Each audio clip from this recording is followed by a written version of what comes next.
Hello, this is Mr. Green, and in this video I'm going to be giving some whole class feedback for the Year 9 Still Life project.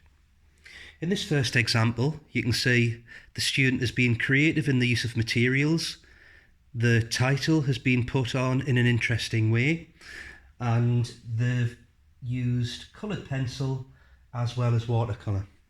One of the things I would say about this though is the space has not been used effectively. So it would have been better if it was planned out first so that the image could have maybe been in the centre, the writing could have been lower down, and that would have left more space for the title. In this second example, you can see the space is being used a lot more effectively. Not only has this person considered how to use the whole page, but also the lettering has had a pair of parallel lines drawn first to keep all of the letters the same height. So that's something you should always do. However, things that are lacking in this example is there should be an example, because that is a question, isn't it? And the answer to the question should always be on your title page. Plus, this student may have been absent, but even if they have been, they should have taken this home and finished it off in their own time, because you should never leave a piece of work unfinished.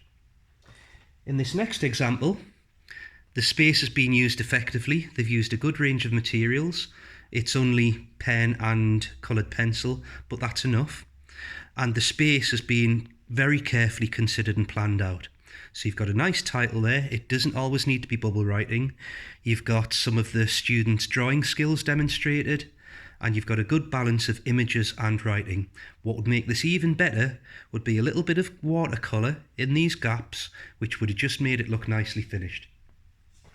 Another very creative one there. You can see they've varied the size of the writing. You might ask, is it still clear to read? And I would say, yeah, you can work out what it says.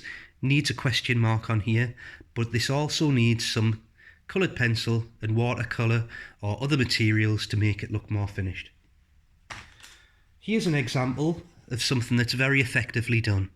So the whole of the space has been used. You've got a very clear title, you've got the question mark, and the student is demonstrating their shading skills with coloured pencil, and then the empty spaces have been filled up with some watercolour, which makes the title stand out really well. Another thing that this student has done well is that they used a very limited colour scheme, so you've only got mainly red and blue. The fewer colours you use, the more sophisticated and planned it looks. If you use a whole rainbow of colours, then it does look a bit random, and that's not as effective. Moving on to the double page, you see this student has got all the information on there. They've used all of the space effectively. They've even got some of their own drawings on there, and they've labelled each piece of work, so that's good. This next one is quite similar, but they've been more selective. They've put fewer items on there, and you can see that their drawings, they've done fewer, but they've done them larger, which allows them to add more detail. Then in this next one, this person's gone even further. So the empty space has been filled with another material, watercolour, so you've got a wider range, and they've spent a long time doing a study of a Coca-Cola bottle, which shows more skill on this page, as well as the layout and the information.